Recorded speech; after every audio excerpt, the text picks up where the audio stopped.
Olá, pessoal. Eu espero que esteja tudo bem com vocês. Eu sou a professora Kelly Campelo e nós estamos iniciando mais uma aula aqui da nossa disciplina eletiva sigaspegados.com pelo canal Educação. Então, desejo que todos vocês sejam bem-vindos e bem-vindas a mais uma aula, a mais uma discussão, a uma possibilidade que a gente tem de conhecer um pouco mais da história do nosso estado. Porque a partir de hoje, né, o dia 5 de setembro, as nossas aulas aqui, elas vão ser bem focadas no Piauí. Durante todo o nosso mês de setembro e até ali a metade de outubro, eu quero muito focar com vocês aqui nesse conteúdo, tá certo? Então, hoje, dia 5 de setembro, a gente vai iniciar, né, esse período de estudar a história, também um pouco a natureza, as questões sociais do Piauí. A gente vai analisar, hoje a nossa aula vai ser sobre símbolos e identidades, mas a gente vai falar de política, de economia, de cultura. Então, vai ser um período bem interessante, porque, afinal de contas, é fundamental que a gente consiga conhecer e aprender muito mais sobre o país que a gente vive, tá? Ou o estado, né? Que a gente vive, tá certo? Então, bora lá. Olha, o roteiro da nossa aula o nosso objetivo aqui é compreender o significado do nome Piauí e entender o conceito de identidade. Beleza? Então vamos lá. Olha, aí na tela, né, para a gente poder aqui iniciar a nossa aula, vocês estão vendo aqui de cara um mapa do Piauí, né, que a gente aprende desde criança que o mapa do Piauí, ele parece uma meia, né, gente? Então, olha aí, o Piauí, a divisão do mapa, ele é dividido em norte, que como vocês podem ver é justamente o litoral piauiense. Depois a gente tem o centro-norte piauiense, que está aí Teresina, Campo Maior, Valença do Piauí.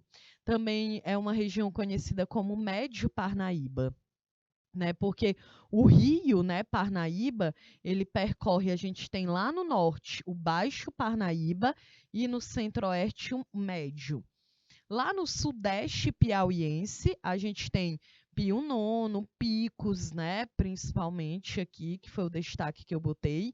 E no sudoeste piauiense, a gente tem toda essa parte de amarelo e também o Alto Parnaíba, né? Então, tem Floriano, Bertolínia, Alto, que são principalmente aqui as cidades com maior número de habitantes, né? Foram justamente essas cidades que estão aqui no nosso mapa. E ainda tem a parte sul do nosso estado também. Ok? Todo mundo entendeu? Então, agora, né, a gente vai aqui. Hoje é a nossa aula de número 10. Como vocês já sabem, em todas as aulas eu coloco aqui o número da aula, porque essa disciplina ela é dividida em 3 vezes na semana. Na segunda-feira é a aula comigo, né? Aqui que a gente traz um enfoque mais para a área das humanas.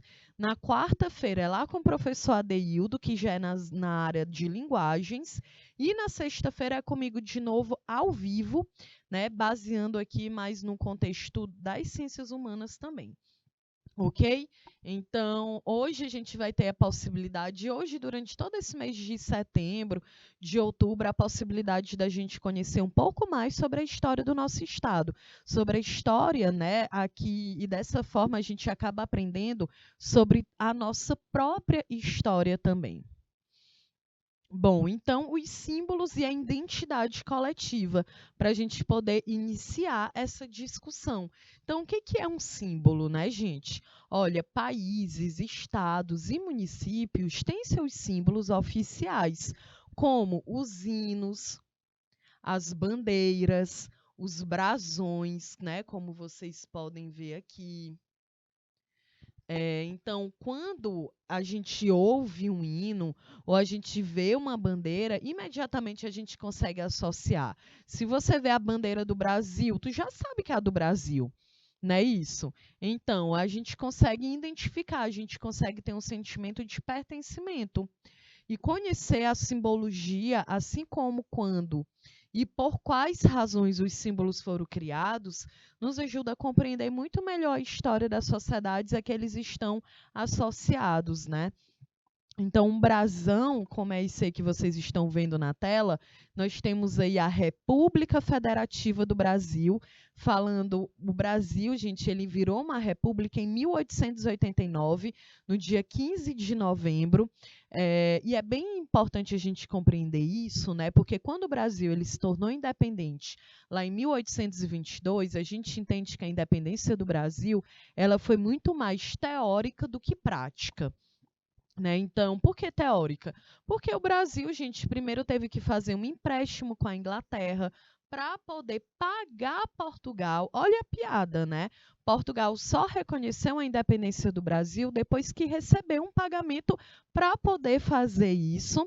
Também as nossas velhas estruturas políticas e econômicas permaneceram. Então, o latifúndio, que é o uso da terra de forma desenfreada, permaneceu. A concentração de renda nas mãos dos senhores de engenho, da galera que era da elite, permaneceu, e a escravidão também, né? O Brasil passou aí mais 350 anos de escravidão. A escravidão só vai acabar aqui no Brasil em 1888. E é muito importante a gente lembrar que, embora a gente sempre fale na Princesa Isabel, a gente primeiro, principalmente, precisa lembrar do movimento negro que esteve muito presente lutando por essa independência. Tá certo, gente? Então, quero que vocês se liguem nisso, tá bom? E aí, vocês estão vendo aqui na nossa tela, né, o nosso brasão, né, do Brasil. Vou deixar para falar um pouco mais depois, explicar o que significa cada elemento aí. Mas vocês já podem ver, né, que é a ideia de uma república lá em 1889. E um outro detalhe é que quando o Brasil ele se torna independente, foi uma independência em que, diferente de outros países da América Latina, que quando passaram pelo processo de independência se tornaram uma república, aqui no Brasil a gente não virou uma república, virou uma monarquia, né? Nós tivemos o primeiro reinado, o segundo reinado, e aí só depois é que a gente conseguiu entrar numa república, que foi em 1889. E ainda tem um detalhe: a república foi instaurada e nós não tivemos nenhuma participação popular. Né? Ou seja, o povo não participou, nem sequer entendeu o que estava acontecendo no dia 15 de novembro, porque a república ela foi um golpe, né, que foi organizado pelos militares. Por isso mesmo que os dois primeiros presidentes do Brasil foram o Marechal Deodoro da Fonseca e o Floriano Peixoto, que eram militares. E por isso mesmo, né, que os primeiros anos da República ficou conhecido como a República da Espada, porque nós tivemos dois presidentes militares no poder. Bom, então, você sabe o que significa a palavra Piauí? Gente, a origem do nome Piauí, né, segundo a historiografia, né, a escrita da história, as pesquisas que foram feitas, esse nome Piauí está ligado aos indígenas que viviam no território antes da chegada dos colonizadores. E isso também é bem interessante para a gente poder se ligar, porque a gente sempre, né, pensa na história do Brasil como se a história do país ela tivesse tido início com a chegada do colonizador lá em 1500, a partir, né, do início do século XVI. E claro que não, gente, existia, por isso que a gente não deve usar esse termo, descobrimento. Eu sei que é o termo que a gente aprende quando a gente é criança, mas eu quero que vocês entendam, eu digo criança porque a gente aprende isso no ensino fundamental, né? Que o Brasil ele foi descoberto pelos portugueses. Mas quando eu digo que o Brasil ele foi descoberto, eu estou esquecendo, eu estou anulando toda a história, a base indígena do nosso país. Então, eu estou esquecendo a nossa história, a nossa memória, a nossa identidade. Até porque antes da chegada dos europeus, nós tínhamos uma média de 6 milhões de indígenas que viviam aqui no território brasileiro, tá bom? Então, viviam aqui no Brasil, espalhados por todo o território brasileiro. Então, não tem como a gente dizer que, né, o Brasil foi descoberto. Claro que não, ele foi ocupado, ele foi invadido, ele foi colonizado. Esses são os termos corretos, tá certo? Então, A origem desse nome Piauí está ligada aos indígenas que viviam aqui no território antes da chegada dos colonizadores, né? E é uma palavra que ela tem origem na expressão tupi-guarani, que é o piau e o i, traduzido pelo branco colonizador como o Rio dos Piaus. Ou piau, né? Por que piau? Porque é um peixe pintado que era muito forte, era muito presente aqui nas águas dos rios. Então, Piauí é uma junção do nome Piau, né, que é um peixe pintado, e o I, que é água, e que terminou dando nome ao território do Piauí. Aí na tela vocês estão vendo o piau, que é um peixe que originou o nome do estado do Piauí, que, gente, era abundante, né? Mas é claro que não é mais, devido a toda a colonização e a exploração também dos nossos recursos naturais. Mas é um peixe bem bonito, né? Tá vendo aí? As pintinhas são bem simétricas, é bem interessante, né? E foi um nome justamente que os indígenas eles apontavam, né, e falavam essa palavra piau. Então a galera viu que era um peixe que era muito frequente aqui e acabaram dizendo, lá na terra dos piau. E eles falavam Piauí, né? Não tinha esse assunto agudo, não tinha esse acento agudo aí no i, mas o i, no caso, era falando de água, né? Óbvio, né? O peixe está ali na água. Então, o branco colonizador ele acabou juntando essas palavras que eles ouviam. Então, eles conseguiram entender que o piau era do peixe e o i era da água. E aí, como era um peixe muito abundante aqui, virou Piauí, ok? Bom, e aí, então, para a gente, hoje aqui na nossa aula, eu também quero falar muito aqui da importância do Rio Parnaíba para o estado do Piauí, para a luta que marca também a luta pela sobrevivência do povo que aqui vivia, né? Quando a gente pensa na importância de uma água, gente, dá até para a gente voltar lá no conteúdo que, inclusive, vocês estudam aqui na primeira série do ensino médio, que é sobre as civilizações antigas. E a Mesopotâmia, por exemplo, ela é considerada uma das civilizações mais antigas do mundo. E a palavra Mesopotâmia, que é uma palavra que tem origem grega, significa terra entre rios, né? Então, por que uma terra entre rios? Porque a Mesopotâmia, que hoje a gente conhece como atual Iraque, era uma região que estava localizada entre dois rios, que era o rio Tigre e o rio Eufrates. Inclusive, a própria cidade de Teresina, ela é entendida como uma Mesopotâmia nordestina, porque aqui a gente tem, né, é uma região que está localizada entre o rio Puti e o rio Parnaíba.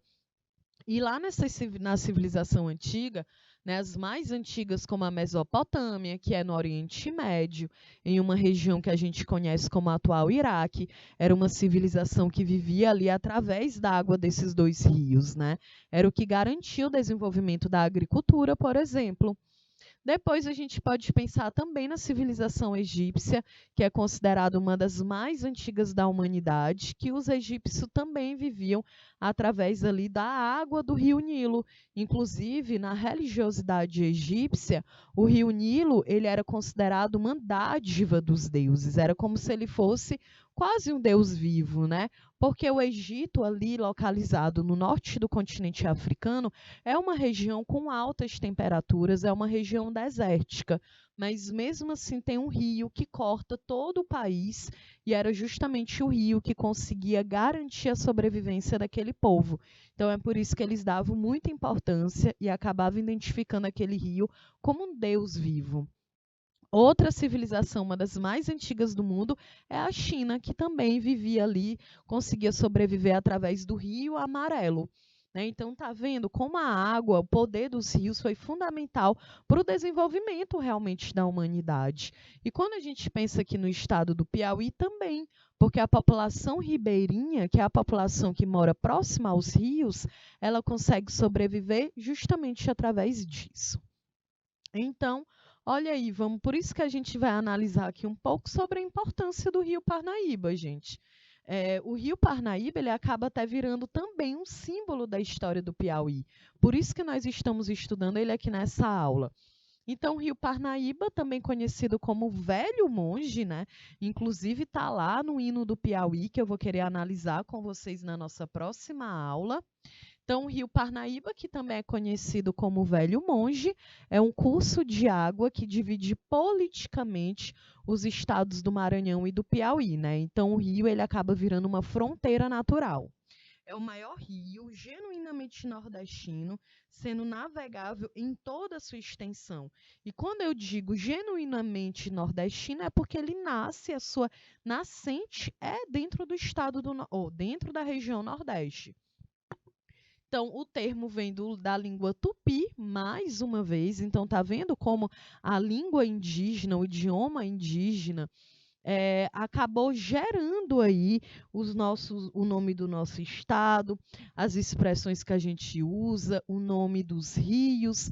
Então, é um ponto muito marcante, por isso que é muito importante a gente valorizar, a gente preservar a cultura indígena, porque é a nossa própria cultura, está falando da nossa própria identidade também.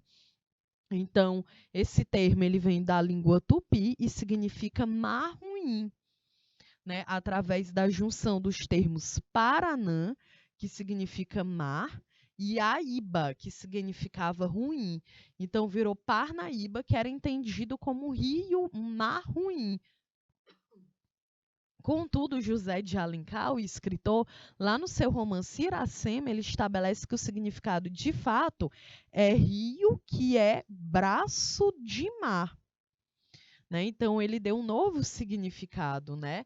O rio que é braço de mar, que é Pará, Inhane e Iba. Né, a junção dessas três palavras, né, gente? E claro, a língua indígena, ela tem muitos significados.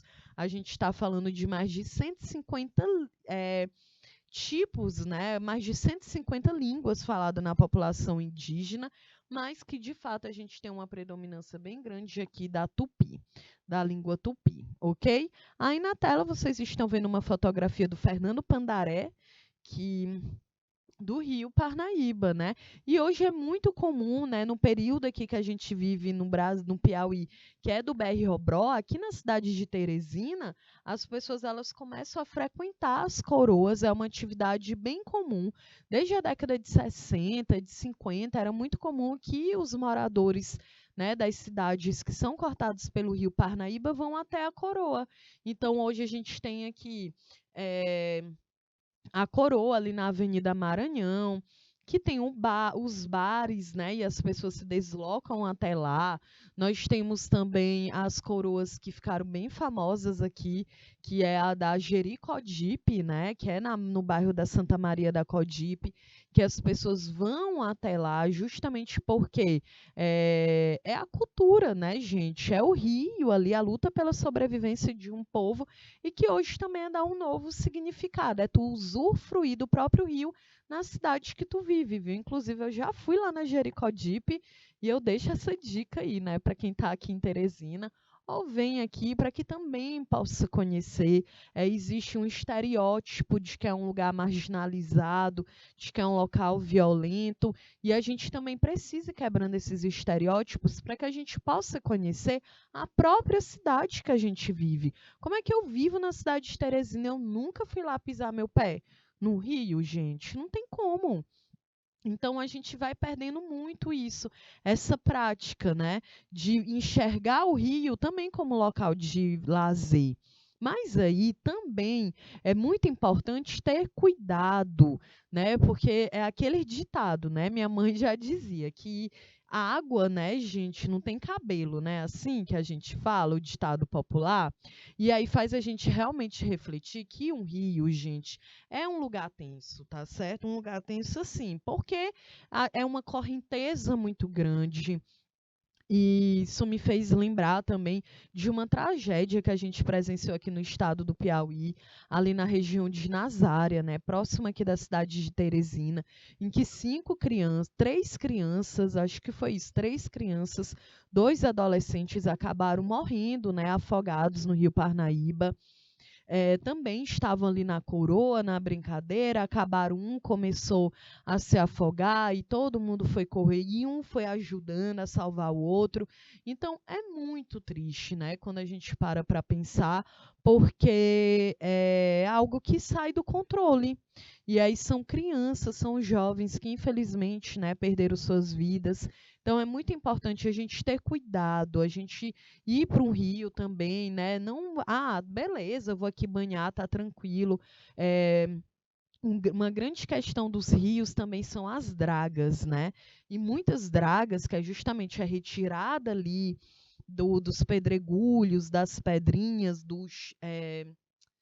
como é o nome? Não é nem pedra, é uma retirada de uma pedra, né? Do seixo, né? Da brita, é muito comum e muitas dragas também de forma clandestina, então não tem nenhuma segurança.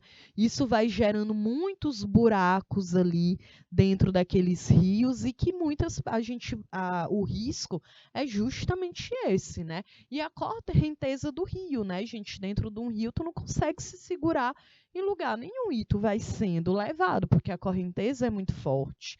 Então é muito importante que a gente tenha muito, mas muito cuidado mesmo, tá certo? Bom, então olha aí, eu trouxe aqui alguns principais dados, né, da hidrografia aqui do Rio Parnaíba. Então a gente tem a extensão, gente, é mais de 1.000 quilômetros, né? 1.485 quilômetros. A nascente é na Serra da Tabatinga e Chapada das Mangabeiras, no limite entre os estados da Bahia, do Maranhão e de Tocantins. Por isso que a gente diz que o Rio Parnaíba ele é genuinamente nordestino, porque de fato a sua nascente é dentro da região Nordeste. O Rio Parnaíba ele tem origem na união das águas dos rios Curriola, Lontras e Águas Quentes. A altitude da nascente é aproximadamente 700 metros, a foz, né, no Oceano Atlântico, na cidade de Parnaíba, no litoral do estado do Piauí. E a foz ela é composta pelo delta do Rio Parnaíba, que é o único delta da Amazônia, né, gente? Então, tu imagina, o delta também do Rio Parnaíba, a extensão na verdade, o litoral piauiense é um dos litorais que tem a menor extensão do Nordeste, né? E a maior parte ainda dele tem aqui justamente o delta, que é algo que a gente não vê em outros estados, tá? Mas eu quero ainda falar um pouquinho mais sobre isso lá na nossa próxima aula, que é a continuação dessa. Bom, os principais afluentes são o Rio Gurgueia, o Rio Balsas, o Canidé, o Rio Piauí, o Rio Longa, o Rio Poti e o Uruçuí Preto. A extensão do Vale do Rio, olha aí, mais 325 mil quilômetros quadrados. Principais biomas atravessados pelo rio. A gente tem o Cerrado, a Caatinga e o bioma costeiro, principalmente de mangues, né? Então são muitos biomas, gente, que estão ali, né, bem próximo aos rios, porque um cerrado para um mangue é completamente diferente. A Caatinga, seca pra caramba, é muito diferente de um mangue, né? Olha, a quantidade de municípios existentes no Vale do Rio, quando eu falo Vale do Rio, são os municípios que são cortados, né, pelo rio. Olha aí, mais 279 municípios no Piauí que são cortados, que passa o Rio Parnaíba. E a população que habita o Vale do Rio Parnaíba é cerca de quase 5 milhões de habitantes. É muita gente, né, que com certeza ao longo da história foram os povos que tiveram contato direto com esse rio, que com certeza sobreviveram dele. Bom, então qual a importância do rio, gente? Eu coloquei aqui algumas características. Por exemplo, a irrigação para a agricultura. Quando a gente pensa na agricultura, ao longo da história da humanidade, a gente já sabe que a agricultura foi a principal responsável pela sobrevivência da espécie humana. A gente sempre lembra muito do fogo, né? E, de fato, o fogo foi muito importante. Ele foi dominado ainda no período paleolítico, como a gente viu aqui na pré-história, né? Então, e que quando os hominídeos ali, eles começaram a controlar o fogo, era muito mais importante contribuiu bastante para que o corpo humano absorvesse mais nutrientes da carne, porque quando esses hominídeos eles consumiam uma carne crua, gente, é bem diferente quando a carne ela passa por um processo pelo fogo. O corpo humano consegue absorver muito mais nutrientes. Então, ok, o domínio do fogo ele foi muito importante, até também para afastar animais de grande porte, né, que ficavam tensos ali pelo fogo. Mas quando a gente pensa em algo que de fato marca a sobrevivência da espécie humana, é a agricultura, que ela surge ali no período neolítico. E aí, nas civilizações mais antigas da humanidade, como eu citei aqui, o povo conseguia justamente sobreviver através do poder daquela água, né? Que era justamente para o desenvolvimento da agricultura. A gente sempre pensa assim, né? Quando a gente é criança, que a gente estuda sobre isso no ensino fundamental, a tia vai lá e diz: Ah, qual é a importância do rio? Aí a gente bota assim: Ah, é banhar, é tomar água, é lavar a roupa, é usar como transporte. E, gente, a principal função de um rio é para garantir a agricultura, porque a agricultura não existe se não tiver água, tá certo? Então, com certeza aqui uma das principais é a irrigação para a agricultura. Até porque essas civilizações, tanto as ribeirinhas como as civilizações mais antigas da humanidade, né, elas iam viver próximo dos rios e era assim que elas conseguiam desenvolver, tá certo? Elas conseguiam desenvolver justamente a nossa a luta ali, porque olha, o Egito, gente, fez todo um sistema de irrigação, mas eles moravam próximo ao rio, porque senão não ia dar, tá bom? Então, a irrigação para a agricultura. Outro ponto, abastecimento de água para as cidades, claro, né, gente? O transporte, o rio, a água que chega até nós vem do rio também, ou então dos poços, né? Mas essa água ela precisa ser tratada, porque obviamente ela não chega apropriada para o nosso consumo. Depois, outra importância, o transporte de mercadorias e pessoas pela região, através da hidrovia, né? A gente vai ver aqui, por exemplo, por que ocorreu a transferência da capital do Piauí de Oeiras para Teresina. E um dos fatores era justamente o rio Parnaíba, que cortava ali o Maranhão, era muito mais fácil de desenvolver uma atividade econômica.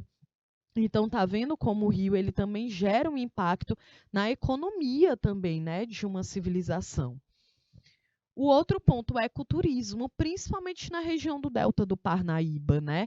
Aqui o Piauí, eu também vou falar sobre isso durante o mês de setembro e outubro, em que a gente tem pela primeira vez a ideia aqui do ecoturismo, né? O Piauí, a cidade de Teresina, é a capital do Piauí e é a única capital da região Nordeste que não está no litoral, né? Justamente porque teoricamente, a gente conseguiria desenvolver as nossas atividades econômicas muito melhor aqui, porque ali nesse período, né, afinal, Oeiras, gente, é bem mais distante do Maranhão do que a própria cidade de Teresina, né, que é aqui do lado, né, com a cidade de Timon, por exemplo, e ali durante o século XVIII, Caxias, no Maranhão, era uma referência econômica. Então, a gente acaba fazendo a transferência, mas eu também vou falar em outra aula todas as características que fizeram ocorrer essa transferência, tá certo? Outra característica, a pesca, ela é praticada em alguns trechos sem poluição. A geração, a pesca, gente, também garante a sobrevivência desse povo, tanto dos indígenas, né, como também das pessoas que viviam ali, né, no período já do século XVIII, XIX, também no início do século XX e até hoje, no século XXI, nós temos ainda uma classe trabalhadora de pescadores que vivem daquela forma, né, a sua forma de sobrevivência. E um outro detalhe, geração de energia elétrica através das usinas hidrelétricas, como a usina hidrelétrica de Boa Esperança, que abastece o estado do Piauí. Né? E na altura, essa hidrelétrica, gente, ela está na altura ali do município de Guadalupe, que é pertinho de Floriano. Perto da gente, eu acho que é um pouco mais de uns 400 quilômetros. Nossa, será? Não. quase um pouco mais de 300 quilômetros, né? Que existe a barragem da Boa Esperança, que faz parte da usina hidrelétrica de Boa Esperança, que foi construída pelo presidente Castelo Branco. Então, eu coloquei aqui o Rio Parnaíba, porque o Rio Parnaíba, gente, ele é um símbolo também do Piauí. Quando a gente pensa aqui no Piauí, é justamente isso, tá certo? Bom, então, olha aí os símbolos do Piauí, a bandeira, né? O dia 13 de março de 1823, e o verde e amarelo, o azul, a estrela. Toda vez que tu vê essa bandeira, tu vai lembrar, olha aí, a bandeira do Piauí. Tá vendo como o símbolo ele é muito importante para a gente reconhecer a nossa identidade, a nossa história? E aí eu trouxe aqui para a gente poder ver o que significa essa bandeira. Né? A bandeira ela é um dos símbolos oficiais do estado do Piauí. Todo estado no Brasil tem a sua própria bandeira e o nosso próprio país também tem sua bandeira oficial. E a bandeira aqui do Piauí, gente, ela foi instituída oficialmente na data de 24 de julho de 1922. E depois ela foi alterada em 2005. A bandeira ela é composta por 13 listras. Eu esqueci ali um R. Então, ela é composta por 13 listras horizontais de mesma largura, nas cores verde e amarela, que representam a integração do estado do Piauí com o Brasil. Tá vendo? Ó, as 13 listras aqui, um verde e amarela, que significa a integração do estado do Piauí com o Brasil. Assim como na bandeira nacional, as cores verde e amarela remetem à esperança e às riquezas minerais, né, respectivamente. Então, o verde é a esperança e o amarelo são as riquezas minerais. E lá em cima, na parte superior, a gente tem um canto na cor azul, que representa o céu do Piauí, e no centro uma estrela branca que representa Antares, que na bandeira nacional simboliza o nosso estado, entendeu? Olha aí. Então, a estrela Antares, e no dia 13 de março aqui de 1823, que como nós sabemos, justamente ocorreu, né, a Batalha do Genipapo. E essa data, gente, olha aqui, o 13 de março de 1823 não existia, tá certo? Ela foi introduzida lá em 17 de novembro de 2005 para representar o dia da Batalha do Genipapo. É claro que era muito importante ter, porque afinal de contas é uma luta pela independência. E aí tu fala, professora, mas o Brasil já era independente desde setembro de 1822 e a batalha só em março de 1823. Eu sempre digo, independente para quem? Foi muito mais a independência do Brasil na teoria, gente. Eu acabei de explicar lá no início da aula, né? Em que a nossa estrutura política e econômica ela permaneceu. E a independência ainda foi assim, Dom Pedro I sendo visto como um cara heróico, que estava lá no Riozinho e depois ficou levantando a espada, né? Liberdade ou morte. Claro que isso aí é muito mais, fica bonito, essa ideia ela vende, né, nos livros de história para a gente entender que ele era um herói. Sendo que ele era super autoritário, ele não era bem visto aqui no Brasil. A prova disso é que ele gera a independência em 1822, em 1831, 9 anos depois, ele já estava indo embora do Brasil, né? E deixando o filho dele com 5 anos de idade. Para vocês terem uma ideia, ele nunca mais nem viu o filho, né? Então, a gente tem aqui, de fato, em 2005, isso foi muito importante. Está na lei número 5.507, de 17 de novembro de 2005. É uma forma de representar a luta do povo piauiense na luta pela liberdade. Bom, e os símbolos do Piauí? O brasão, como vocês podem ver aí, né? A gente diz que é o brasão de armas do Estado. Ele foi instituído no dia 24 de julho também de 1922, sob o comando de João Luiz Ferreira, que então era governador do Estado, né? E foi composta por símbolos heráldicos, né? O que é a ideia do herói. Então, o escudo, como vocês podem ver aí, né, é um símbolo neoclássico, né, um símbolo novo, quando a gente diz para se referenciar a algo que é clássico. onde sobre o campo superior, ou seja, lá em cima, tem um ouro, né, o ouro velho, o amarelo, né, que a gente diz que é a ideia de um ouro velho. Há 3 palmeiras nativas do estado, como vocês podem ver, que é a carnaúba, né, a destra, que lembra a fase nômade e pastoril de penetração pelos bandeirantes do território que ainda era virgem, e o buriti. Então, ó, a carnaúba, a destra e o buriti. Não, tô falando errado aqui.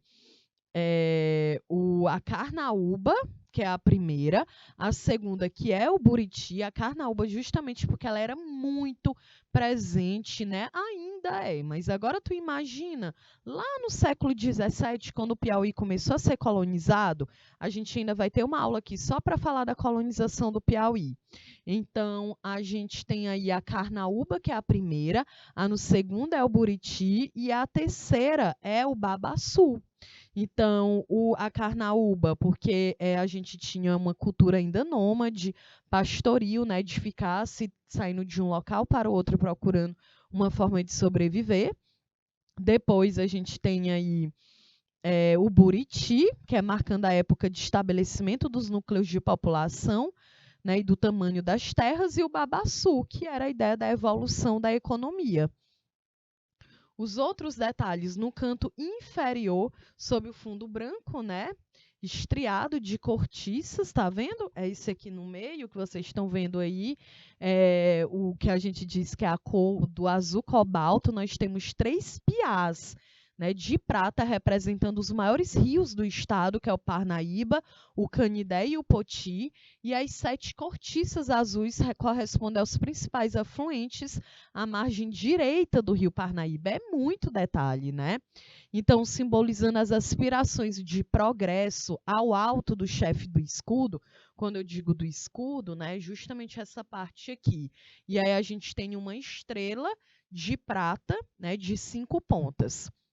E para figurar as 2 principais produções agrícolas do estado do Piauí, escudo possui os ramos de algodão e de cana-de-açúcar, né? Aqui o algodão, aqui a cana-de-açúcar, que estão atados por uma flâmula azul cobalto, contendo a legenda que significa, né, aí... que é em latim, né, que é justamente a ideia da liberdade, e a data de 24 de janeiro de 1823, que é a data de proclamação da independência do estado do Piauí, que ocorreu justamente, a gente tem lá na do Piauí, que é de março de 23, que é a Batalha do Genipapo, e de janeiro de 1823, né, que era falando sobre a proclamação da independência do estado. Porque, gente, a gente já foi dependente da Bahia, de Pernambuco, do Maranhão. E eu também quero falar mais sobre isso na nossa próxima aula. Bom, e aí na tela, na próxima aula, eu quero que a gente conheça melhor o hino do Piauí. A gente vai analisar, né, o que significa cada palavra dessa. Tenho certeza que você sempre lembra aí da parte do Piauí, terra querida, a filha do sol do Equador. Então, a gente vai discutir um pouquinho mais sobre isso. Qual é o significado, tá certo? E aí eu quero deixar aqui uma atividade para casa, para que a gente possa discutir na nossa próxima aula, que eu quero que você coloque aí no seu caderno, explicar a importância do rio Parnaíba para a formação histórica do Piauí e qual a importância dos símbolos para a história das sociedades e como eles foram elaborados. Tá certo? Então, eu espero que você tenha gostado da nossa aula, que você tenha conseguido entender. É muito importante que a gente reconheça os símbolos, a história do nosso estado, porque, gente, não é algo que fica apenas no passado, é algo que nos ajuda a compreender de fato a nossa história, a nossa memória, a compreender a nossa própria identidade, e é por isso que eu quero focar muito aqui na história do Piauí durante esses meses, tá certo? Então, eu sou a professora Kelly Campelo, foi um prazer estar aqui com vocês, e na sexta-feira a gente se encontra aqui na nossa aula para a gente dar continuidade a esse conteúdo. Então, beijos, uma ótima semana, beijos e até mais.